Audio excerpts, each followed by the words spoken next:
Welcome back to another episode of the HR Leaders Podcast, the show where we explore the future of work with industry experts and HR executives in the world's leading global brands. Today, we're joined by Elaine Mason, Vice President of People and Communities at Cisco. Welcome to the show, Elaine. How are you? I'm doing great. Thank you so much for having me. Nice to have you back again. How have you been?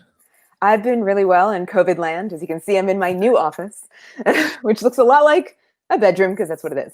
Yeah. Don't be fooled by the white background. Just behind this screen that we have here is my bedroom. Very nice. As well. So just like everyone's like, Chris, you're just in the Matrix every day now. I'm like, no, I'm trying to hide all the mess behind me as well. So you still working from home full time at the moment? It's looking likely. I'm in California in the United States. It's looking likely that through the end of this calendar year, I'll be working from home. And working for Cisco, we own telepresence units, we own WebEx. So yes. Working from home is not exactly abnormal for my company. It's actually what we sell, and some of the product lines we're really great at. So the company is pretty used to working virtually. In fact, we pivoted to virtual. I think we were one of the first companies in Silicon Valley to immediately pivot to virtual for the entire organization globally. Yeah. Well, you as I said, it's part of the DNA of the business, right? Yeah, the exactly. Was already there. It wasn't too difficult culturally and from a technological standpoint. Yeah, it really was something that made it very easy for us. And I think it's one of those competitive advantages that we knew we had, but didn't know quite how much. Yeah. Well, before we jump in, obviously for those that joined us at the last summit, you were there, so probably people remember you. So thank you so much for your contribution. It was an amazing day, and I appreciate you joining us. Well, it was a great event, and I can't imagine another group that could have pulled it off as well as you all did. I'll be honest, it was a stressful 4 weeks. 4 weeks building an entire summit and delivering it. It was 9 hours live stream for 9 hours. I'll be honest, I was pretty exhausted. I can't imagine. That would have wiped me out. Yeah, but it wouldn't work without amazing people like you that were willing to give up their time, especially with everything going on. So I really appreciate that as well. But give everyone a bit sort of an intro to yourself, your background, and sort of the role you're now in. So just to give people a bit of context. Sure. So happy to. So if anyone ever looked at my LinkedIn profile, you'd see that actually for the last 15 years or so, I've actually spent most of my career in organization development, talent management, workforce planning. And then if you look, I'm suddenly in a bit of a blip. So my role actually changed at the beginning of the year. Lucky timing for me, right around COVID. And what Cisco's HR function, which we call people in communities, what we are doing is actually really trying to make a pivot to how HR is run. And I'm part of that experiment. So what we've actually done, and I've been in now role for 6 months, is actually pivoted. My role actually was given to somebody that used to do business partner work. And I'm actually partnering with what we've been affectionately calling horizontal communities. And the idea of horizontal communities is actually, we know that most organizations are really set up well to work against the org chart, so work vertically. So you'll have an HR partner that'll be working with a business leader, and they'll support that business silo from end to end. And it's a very effective model. It's a way that a business leader has a really tight relationship with their client. And it's been used for 20, 30 years as kind of a core role, either a generalist or a business partner as a core role to the HR model. What we realized at Cisco is one of the big challenges we've had as an organization is we would tend to go toward being a bit siloed, and we wouldn't be able to see major trends as they were happening across the organization.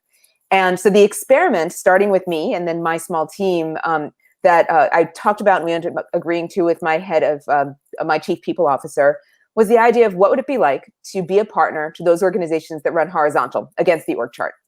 So the typical organizations that run against the org chart in most companies are employee resource groups. So those diverse communities that are usually, you'll have like your connected Black professionals or your Latinx community. Those communities currently exist across the org chart.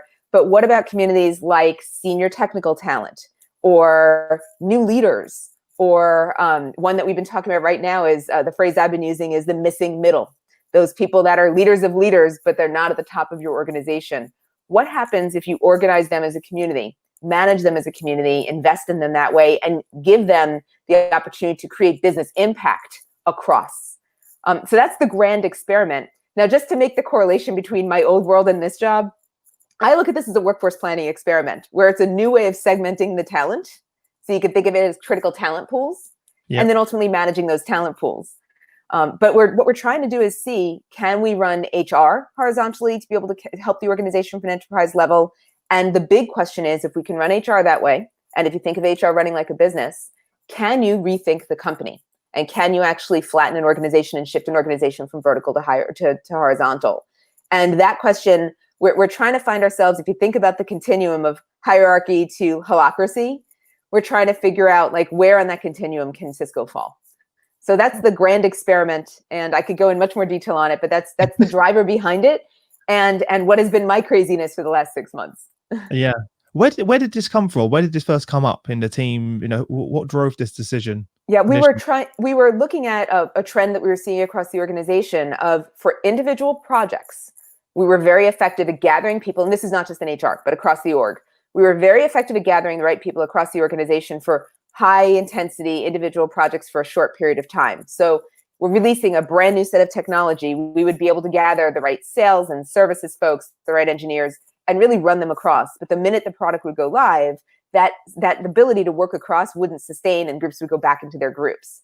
And what we were finding is we would have situations like multiple groups doing the same thing without knowing it. So inefficiencies in the organization. Yeah. We could have situations where we're actually competing against ourselves, where our sales group would be selling one thing, but the way our engineering group was building something, maybe something different. And we were seeing all these things that could come up with either being about being in your silo or about just ways of our organization not thinking and working across. So as we saw that trend coming up, that was one trend. The parallel trend, put into my workforce planning days, is we started pitching the idea to our executive leadership team that we were thinking about our talent differently and wrongly, that we were thinking about our talent by function, about, this person sitting in our engineering team, therefore they're X, Y, and Z, as opposed to looking at talent across. So for example, UX people, so user experience people. And what we were finding is we were investing in someone like a user experience person fundamentally differently if they were in engineering versus if they were in our services org, which meant sustainability of that talent, retention of that talent, recruitment of that talent was much more difficult as we kept it in silo. So from a workforce planning perspective, we were pitching the idea of what would it be like if you identify for our long-term strategy, the top 50 capabilities that we require as an enterprise. I don't care where they sit. And then treat them and basically invest in them universally the same way. And those two things combined, seeing that we worked better when we work across and that we were missing opportunities when we didn't work across, and seeing that we had whole talent pools that did exist in multiple spots but weren't retained in a material way, didn't have career paths, weren't people that we could recruit well. What if we try pivoting the whole organization to focus on that, and what would happen? So those are kind of the two big trends that kind of motivated us to do this experiment. The third trend, just to kind of call it, was we had these employee resource groups, which at Cisco we call employee resource organizations, and they were really good at building themselves within community. But the real demand that they were looking for was actually three things. They wanted to improve recruitment and retention of people that were similar to them in their community. They wanted to make sure they were doing deep development and deep sponsorship of the talent. And they wanted to have a business impact, like material, revenue generating business impact. And those groups were there attempting to do that, but in isolation, without having any support from P&C, the HR function, or other business groups. They were left to kind of swim on their own. So we had these groups there that just weren't leveraged. Yeah, and unfortunately, I see that in most cases, in most businesses. So that's kind of why we're doing the experiment. I'm very much someone that jumps in first and then figures it out second. Clearly. And my CPO knows that, which is why she's like, "You want to go for it?" I'm like, "Sure, let's give it a shot." Yeah. How have you gone about shifting the mindset then? From resource management to driving HR like a business. Where do you even start on that? It's a huge undertaking. Yeah. So I think you start first. We had the entire HR leadership team or P&C leadership team help do kind of a strong pivot of what are the business problems you want to solve. And I think the big way to help any change, whether it be a P&C or an HR change or any change in the business, is you start from your customer, who's most important to you. And if you start designing and working from that perspective, a lot of the changes that you normally find that are real barriers get overcome. It's the entire root behind design thinking, that you design from the customer in mind. And that was the exact approach we took at Cisco when we started thinking about HR and shifting ourselves. And what we were seeing was a couple of things that were kind of why HR would need to shift into a business mode. We were seeing that we were putting product out, that we were putting products into the marketplace. They didn't meet what our customer ultimately needed.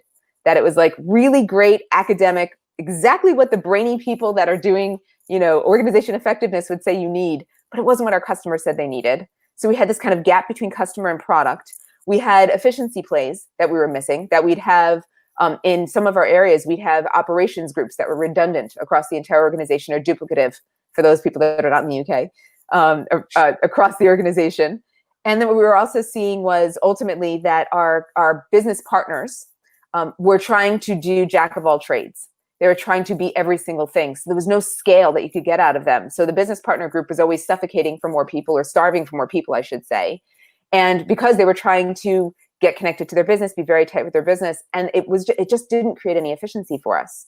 So when we started thinking about our customer, what our customer wanted was products that were quick to market, that were relevant to them, access to all the experts that they needed from the HR, human resources space. And they needed to have a good understanding of what was available to them, translated for their needs. And that started shifting us to the business model. It's much more like a business, which would be you use your business partners as sales and marketing. They are not the expert on everything. If you want to bring in the expert, you bring in your product people, or in our case, our people that are running our talent programs and so forth. And then ultimately, there's a lot of services that HR can provide that are very much kind of a run the business type of service, much like a customer experience group in most organizations. So we actually combined all those customer experience groups and put them together, and are getting tremendous value out of running a majority of organization as a portfolio. So the shift started, though, just to kind of recap it, started from a customer demand. And I think that's always the key for any major shift. Of course, and that's part of it. So what steps have you taken so far? So what's going well, and what do you think you could have done better, even though it's only 6 months? It's a great question. So I'll speak on my role, and then I can kind of talk for our larger organization. So for my role, for what has happened in the last 6 months, is probably a little bit not unpredicted, but timing has been really relevant. As I said earlier, I was working with our employee resource groups. And about May timeframe, we had the George Floyd murder in the United States. And as a result, the focus on social justice, and the focus specifically on the African-American Black community, has profoundly magnified. And this has happened before in the United States history and in other countries worldwide, where there'll be a moment in time where something has happened to a specific community, and that community is very visible. And then over time, people fatigue out, and we end up not seeing it. In the case of what's happened with George Floyd, some of the real changes have been around the social justice movement is still going. Protests are still going. It's become a worldwide effort. And it's connecting to other things that have been happening in other communities, like our Pan-Asian community right now, as a result of COVID, is experiencing racial bias they've never experienced before. Yeah. Our Latinx community has been experiencing bias very similar to the Black African-American community. So in my role, what we found was the role of thinking about the horizontals. Originally with the ERGs, the employee resource groups, we were like, they are important, but we want to think about these other groups. Suddenly, the magnification of the power of these groups is tenfold. And just to give a representation, our employee resource groups and networks at Cisco make up roughly 29,000 of our employees of 74,000 people. So about roughly a third of the org. So the pivot for me, I'd say, I was already investing in getting connected to those groups, but the profound nature of how we needed to build our listening skills to those communities, and how to make sure we gave those communities an audience, we weren't moving fast enough. And I think that was kind of my first aha. The second aha for me, which happened probably around, probably about 3 months ago, was those non-traditional horizontal communities I was sharing earlier, like Missing Middle, have direct connection to the ERGs. And here's how. If you think about what you need to make as a change in an organization, like a great challenge we had as an organization is right after the George Floyd murder, a lot of leaders were going, well, what do I do? How do I talk to people? What do I say? And the paralysis of those people that have never talked about race before, and the fear of making mistakes just multiplied hugely. So suddenly you have this entire group of leaders that we had not assembled before, but have direct impact on those 29,000 people that we're talking about. And so if I could rewind the clock in March, getting those communities that were horizontal, that were most critical to the organization, up and running faster, would have made it that the minute that murder happened, the minute we started seeing Cisco's repositioning on social justice, we could have flooded them with, here's how you have those conversations. Here's what the conversation looks like. Here's what learning looks like. And here's where you're going to make mistakes. And we could have connected those groups. We weren't ready for it. We still don't have the middle management group up and running yet. So I think for me, that's where there's a miss of seeing that there wasn't, those horizontal communities have tremendous connection even with the ones that were already established. The other thing for me is technology, where these communities right now at Cisco talk through a lot of different means. They have ye old 1990s email distribution lists. They have chat through WebEx Teams, which is kind of our internal and also available for external marketplace ability to chat. To catch what was going on in those communities, to be able to connect into those communities was so analog that it did not give us the ability to really help give measurement, give guidance, give information, take information, and have that push-pull as fast as we'd want. We knew we needed to put them on some sort of platform. We are moving toward that platform, but if I could rewind the clock, I would have gotten them on a platform in like April. So then when things were changing, we could have gotten them to faster information and responded better. So I have a lot of kind of that for me of, oh gosh, if I only knew then what I know now. I'm sure everything going on, did that derail the project in any way? No, I think actually just accelerated us. In fact, yeah, what Cisco did and what Cisco has been doing since COVID is we've been having semi-weekly, it's either been weekly and we're just switching to bi-weekly check-ins, whole company check-ins. And we started it with COVID, which was to make sure people were informed, because as everyone globally has experienced, the information that's available is so widely variant that we were trying to make sure that as a company, everyone had some of the basic information that we as a company believed was accurate, US and abroad. And we started those check-ins. When the George Floyd incident happened, we included racial disparity into that check-in. We included social justice into that check-in and really pivoted as an organization. So the things that we did with the community that we'd never done before was all of my ERGs have global leaders that kind of run that community. We started making sure that our executive leadership team and those ERG leaders were actually meeting and actually having a conversation of what it feels like to be at Cisco. Those things, ultimately it accelerated us. And that conversation, I found out after the fact from my team members that came along that were previously the people running our ERGs, that they were trying to get that type of conversation organized and created for a couple of years. But that pivoted overnight. Like as soon as this happened, we were on a call on a Saturday night after right after the incident, right before our first check-in after the incident. And I'd said to our CPO and our head of legal going, I think we need to have these two communities meeting. And there was no fuss. There was no muss. It was, yes, of course. Why haven't we been doing it? Let's go. So I think we've gotten some acceleration as a result of both COVID and ultimately the social justice issues, which, like I said, who could have anticipated? But you got to lean into what's happening in your circumstances and make the best of it. And that's what we've been doing.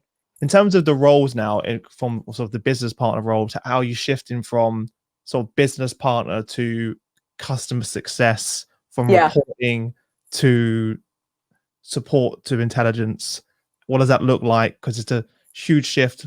You're a huge organization. This is not something that's going to happen overnight. Yeah, so it hasn't happened overnight, and we're running both vertical and horizontal communities right now. So we have community partners. We're calling everyone a community partner because we're redefining what community means. But you're right, it's customer success. It's absolutely customer success. If you go to any CX organization, that's how they would call it. And what we're doing is we're really trying to redefine what is the value proposition that this community, this group brings. And I think that's the big shift. The community, the business partner of yesteryear, the value they used to bring was, I can tell you and I can get you through HR. I can navigate you through all this HR stuff. You don't have to worry. There's nothing going on behind the curtain. Just follow me and I will guide you. That is very different from being a community partner and kind of focusing on customer success, which is, I will listen. I will be a strategic consultant with you. I will navigate you to the right people, but I will not be the barrier between you and the right people. So what has been the biggest challenge has been getting our people that were formerly business partners into the community partner role to see the value proposition, and instead of being the face of HR, of being the gatekeeper, the compass, the gatekeeper and face, to being the compass, which is basically, this is what you need. So what we're doing is really changing capability sets, where it used to be, I'm a really good firefighter and I can now, and I will keep you safe and I will I will put out those fires beforehand. And now it's a lot more of I'm going to hear what's going on in your organization. I'm going to understand it, make strategic judgments, and then guide you to solution, and have confidence that the people that are in the solution space are thinking from a customer perspective, running more agile, developing products more quickly. Therefore, I have confidence the product is going to be the right thing. It is very similar to, you think about sales of yesteryear, where sales of yesteryear, they'd know their product line, they'd have their playbook and kit, and they would never let an engineering person get in front of a customer. And now you have sales engineers. You have the bridging role, where someone who can talk product and talk sales. Yeah. What we are doing is kind of trying this experiment without that bridging role. So the big shift for our partners is really getting comfortable with not being the person in the room all the time, and having confidence that the people that are building the solutions get it. And I think so it becomes much more of a listening organizational role as opposed to that firefighting. It becomes much more of a strategic, and the key value proposition, which I'd have to say our business partners are still trying to get to, is when you freed up all your time from not being a firefighter, you can suddenly start seeing trends and seeing things happening across the organization you haven't seen before. So I'll give you an example of how we're seeing that play out already at Cisco, which I think is going to be a huge benefit to the business. Is we have 4 different engineering groups at Cisco, and we're organized functionally. So most organizations of our size are business unit aligned, where you'll have kind of someone acting as the general manager for business unit, and they own their P&L. Cisco essentially has one P&L, and we run as one whole business. So we have 4 engineering groups, and all the engineering leaders, and I'm actually serving in a vertical role working with one of those engineering leaders, have come together, and we started talking about what are the talent issues that are existing across engineering. And we've actually started to see, oh, okay, there's a talent issue where we need to start rotating talent that have different types of skills through all these engineering groups. So rather than being the engineering partner going, I'm just going to focus on my group and I'm going to rotate people within my silo, we're actually developing a rotation across that suddenly is giving the benefit to this business they haven't had before, of understanding of multiple portfolios of technology, new technical skills, and career paths for the employees are completely different. I was about to say that. Yeah, they're going to be a lot more engaged, a lot more excited. Right. Loads of opportunities. Right. And that only happened because the 4 engineering leaders were like, I'm hearing this problem, or you're hearing it too. Let's solve it together, as opposed to I'm going to solve it my own way. So we're going to get those little peaks of opportunity. And that's early days for us, but we're starting to see those. We are seeing why that kind of thinking horizontally, thinking more strategically is starting to really pivot the value that we provide. But it's still, we're on the road, and it's a rough one. How are you going about kind of training, reskilling these HR business partners then? Is it like group workshops? Is it one-on-one? What does that look like? We are. So we have 2 things going on. First, right now, the big training method is trial by fire, which is, we just be very transparent. We spent a lot of time, especially as a leader. I'm part of the leadership team that runs all of our communities. We spent a lot of time really getting clear on the value proposition of the communities and the kind of core 4 pillars of what we're trying to deliver. And what we're doing now is, so it's not quite trial by fire, but we've pivoted to this model. We're trying to work through it. And what we've done is established an open microphone on a weekly basis that anybody from our community space can go into to ask questions. So it's through experience. What are you seeing? What are the questions you have about your role? In parallel, we're doing 2 other things. We've actually built learning paths we use Degreed as our learning platform. And we've actually built learning paths for each of those 4 pillars of what it means to be a community partner. And then we're also starting to put together what will training sessions look like. And we're going to be using podcasts, video casts, kind of very small nuggets of information so people can kind of learn at their own pace. So open mic is kind of for, learn from your peers, learn from your leaders every week, always available, always on. And then we have, online learning, learn at your own pace. And then we'll have these kind of video podcasts to make it kind of slightly interactive and also be able to be recorded and played back later. So we're doing all 3, but the first we just flipped the switch and said, let's go for it. We got really clear on what the role was, got really clear on who, what the capabilities are, and said, we're going to try. And that's been a little bit of jumping out of the plane and then saying, oh, parachute, should bring that. It's good though. I didn't not personally. I wouldn't expect that from a company like Cisco. No disrespect there as well. But it's really refreshing to hear, because we're in a kind of day and age where you need to move quickly. And I always describe my business like that, because I'm jumping out the airplane and build a parachute on the way down, and that's one of the keys to our success and what we do. Yeah. Because let's be honest, even if you create the entire plan, it's going to change, and it's going to along the way. So you may as well jump straight in and learn, keep open communication with the team, and then it constantly evolves, right? Yeah. Based on what you're hearing. And the team wasn't blindsided. Like, we didn't go one day going, hi, you have a new job, good luck. Yeah, you've communicated it and the horizontal team. Right, of course. And the horizontal team that I'm running is definitely like they knew going in that I basically said to them, if you don't want to be a venture capital, or if you don't want to be doing incubation of new communities, and you don't want to start up and fail, like you don't belong on my team.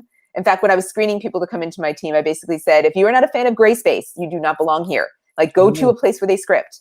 So because my team is trying something, I'm like, it is truly an experiment, and we're making it up as we go. Cisco people in communities, and especially our chief people officer, is very comfortable with experimentation, more than I've seen in any other HR organization. And it's one of the reasons I came to Cisco, is she is very okay with trying and failing. And the big thing we all talk about is failing's okay, learn from it. And if you're not learning from it, that's when we're failing wrong. But that ability to experiment is really embedded in how Cisco PNC operates. So if you've been hanging around in PNC long enough, you kind of know it's like, yeah, you might be jumping out without having a net. We'll figure it out. No, I absolutely love it. What do you see in the next few months? What sort of the priorities in terms of KPIs? What do they look like? We had a few people on LinkedIn, actually, more than a few, that said, "What are the KPIs? What are you tracking towards? What does success look like for you, Elaine?" So within my team, we have 4 measures of success right now. We probably have more, but my team, I've been trying to narrow us down. First is migrating all of our communities to standard platform, because like I said, they're all over the place right now. Yeah. And for us to be out doing good measurement, good listening, good engagement, we need a standard platform. We are using Salesforce actually as our platform, using Lightning. That's what we're going to migrate them to. So the first is kind of, in terms of a measure, is getting people migrating people off of old products, getting them on platform, and then adoption statistics. Like, are we at a 60% adoption, 80% or not? That's the first one. The second one is raising new communities. And what we want to do is be able to raise about 2 a quarter. And what that would mean is not that we're trying to raise hundreds of communities, but we have a prioritized list. And I'm not exaggerating here. Over the last 6 months across the organization, I've had roughly 106 recommendations of new communities at Cisco. People have come to you saying, I want to start a community around. Oh yeah, and it can be, some of them are very valid, business-minded. Some of them are a little random. So like I am on the continuum of new leaders, which seems really kind of logical. Yeah, you should probably have a community for them, all the way to Dalmatian dog lovers. I've had the full continuum. Not that I'm not a dog lover. I do love I have a pup. I love her to death. But there's, where does this add business value? The business case for that group. Yeah. I want to hear the business case and a return on that. You got it. So we're trying to raise like 2 communities a quarter is kind of the second KPI. And those communities need to be able to deliver on 4 things. They need to deliver on community organizing, so developing and growing that community. They need to deliver on external community impact, so investing in our external volunteerism or Cisco Foundation. The third thing they need to invest in provide delivery on is impacting culture, which means providing us with listening so our leaders can make better decisions. And the fourth one is business results, and that's that business driver you talked about, which is, how will this community ultimately help us either top line, bottom line, or innovation? I don't care where, but if they are doing something in top line and bottom line and innovation, that community has legs. So those are community KPIs that we have. But for my team, it's getting those communities up and running. The third one for us is really about starting to actually catch and make changes for enterprise-wide shift. So making sure that our products are actually changing enterprise-wide as opposed to changing just for silo. And then the fourth one, and this is probably the hardest one for us, is as we're moving toward a social justice platform, is making sure that the key actions that we've identified at Cisco, and you'll be hearing more in the next couple of weeks and months from Cisco of what we're doing from a social justice perspective. Hold on to your hats. We are definitely trying to see how does Cisco become, we're on the Great Place to Work list. We're actually right now #1 in the world. And how do we maintain that? So hold on to your hats. It's going to get big. That there are kind of measures in our social justice positioning that actually align to it as well. So we have community measures of success, and we have, for my team, measures of success as well. You mentioned when we first spoke about some of the Cisco experiments and leveraging sort of the venture capital model to incubate new communities. Could you sort of elaborate on that? Yeah, that is why my team is, you have to love the gray space. So what we realized was what communities need from a PNC organization is the scaffold. They don't need someone telling them how to have their day-to-day conversations, but they need kind of the frameworks that are in place, and all the frameworks right now are vertical. And we started thinking about what other industries work from a scaffolding perspective. We realized venture capital is one of them. And specifically, we started thinking about what do venture capital firms typically do, and they typically do 4 or 5 things. First, they tend to give funding. It's, they'll give seed funding to an organization. Well, I am in the HR PNC space, so money is not exactly flush around here. So that's not something we could do. But the second thing you'll see a venture capital firm do is they'll usually kind of help incubate an idea. So some startup comes to them with a really good business case, and they'll say, okay, for the next 6 months, we're going to really work closely with you. We're going to help you build out your strategy, build out your foundation, build out your framework, and test it. Does this idea have legs? If the idea has legs, then a lot of our venture capital firms will actually put them in an accelerator and give them all the scaffold they need. So they'll go into a WeWork space. They'll have HR support, legal support, financial support. They just need to focus on their idea. And then ultimately, once they've kind of graduated and they've gone to either IPO, they will often have a board member who was formerly a VC. So what we're doing is the exact same thing. We have an incubator, which we've actually, called Startup because we're not that creative. And the startup team spends anywhere from 6 to 8 months on a new community and really works very closely with them and helps them build the scaffold in a very detailed way. Then the rest of my team is actually focused on what we call foundation, which would be the accelerator. So it's a community that is existing today. How do they connect to our business consistently? How do they connect to our recruitment team consistently? How do they connect to our total rewards team consistently? My team's building that horizontal framework. So more of my team, more than anything, what they do is partnerships. So right now, just to give an example and put color on this, we had with our employee resource groups, we had basically 11 employee resource groups working with our recruitment team differently. So our recruitment team was pulling their hair out going, how do I work with all these groups? And going, it's the most ineffectual way we can work together. And the employee resource groups are going, I can't stand working with recruitment. We're just going to go out on our own because recruitment doesn't get it. When we started doing was we're like, what would it take to make every single one of those groups work effectively with recruiting? And started actually putting together, here's the role of role clarity. Here's the role of recruitment. Here's the role of the resource group. Here's where recruitment needs the resource group's help. Here's where the employee resource groups want to lean in. And we're basically building out, here's how we're going to work together, all 11 employee resource groups and the recruiting team. And suddenly it's like a cloud was lifted. And so we're just starting that process. But think about doing that for all the functions that exist in your HR function. And then we're taking it a step further and we're starting to say, how do we get these employee resource groups to impact the business and the bottom line? And we've done it with one group, which is our veterans group, which is a global group that focuses on people that have worked in the military services, and our public sector team, where think about how impactful it is for a public sector team selling into, for the United States, the Department of Defense, how much more impactful it is if they bring along a 3-star general with them who is from our employee resource group. Let me tell you, you get some credibility that way. So think about that. But for all of our groups, what would it be like if you're going into a women-owned company and you have women of Cisco sitting with you going, let's talk about what the women's experience like is at the organization. So we're really, what does it take to build those, that frame, that partnership is kind of where we're focused right now. That's super exciting. Yeah. Very exciting, very intentional about it. And you can kind of link all those things together as well and through process, not just through happenstance as well. Where do you kind of, for you, what's sort of the main goals, moving forward? What are you most excited about? Let's just put it that way. Oh yeah. So what I'm most excited about, yeah, it's a great question. You can tell I'm excited about a lot of it. Yeah, I'm sure everyone listening right now, there's so much, and it's been, thanks so much, Elaine, so much information. I've got too many questions and not enough time. I feel like we have to do part 2 of the show. Happy to. Yeah, so what I'm most excited about, it's probably 3 things. I think it's one, being able to really have these horizontal communities provide insight and impact in our strategic direction as a company, both from what it feels like living inside of Cisco and also what we actually can be doing from an external perspective as well. I think it's the first thing I'm super excited about. And that is both our employee resource organizations, but also these other horizontals. I think those combined yield tremendous force and power. I think the second thing I'm really excited about is figuring out what can be built as a scaffold and what doesn't need to be built as a scaffold. I'm really excited to figure out, and this is the organization design person that has been, studied this and loves this as an industry. There's been so many years of everyone saying, oh, everyone adheres to the org chart, and every HR person that is listening to this right now knows that when a leader comes to them and they say, oh, I need to redesign my organization, what they mean is I need to move boxes and lines for some reason. If we can prove out that the boxes and lines don't matter, like game over, I'm done. I'm going to pack up my toys and go home. I've done my job as an org designer. So I think I'm very excited about that as part of the experiment.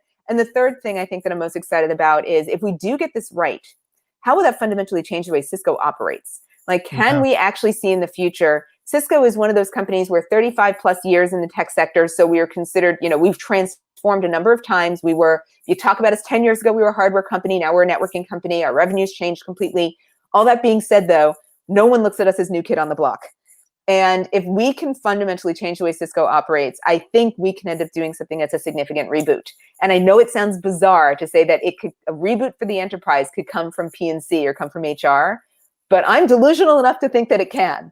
And this experiment is one of the ways that we're actually going to try it. So those are the three that I'm most excited about.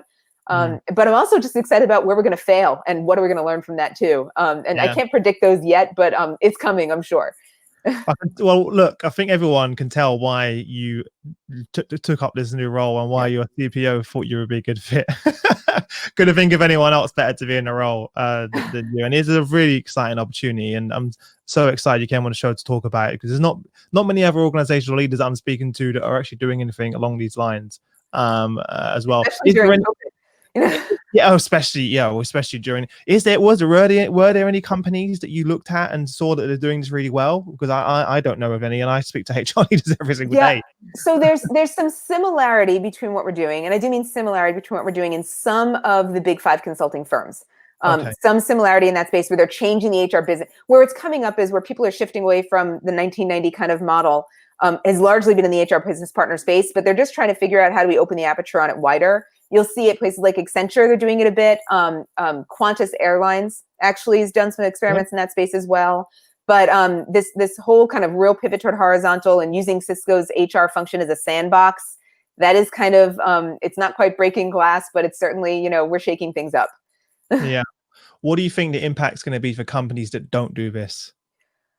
That's a great question.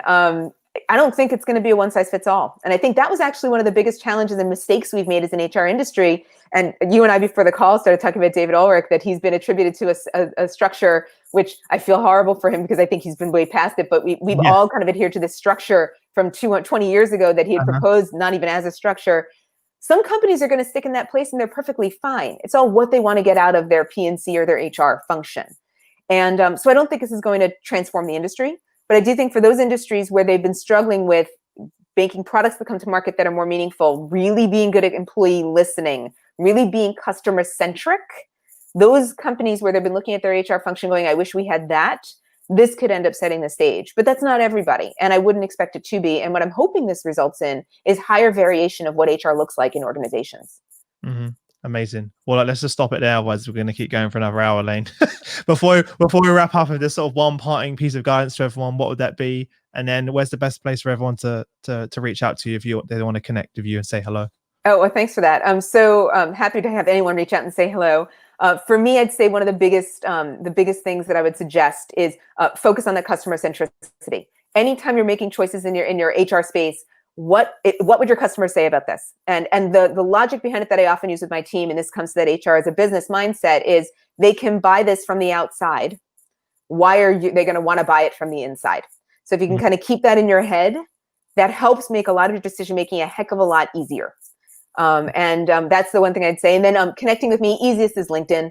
I'm a LinkedIn nerd. I'm on there all the time. So feel free to send me stuff over on LinkedIn. I tend to respond pretty quickly, and happy to kind of talk about what we're doing and not only in the horizontal space, but even beyond.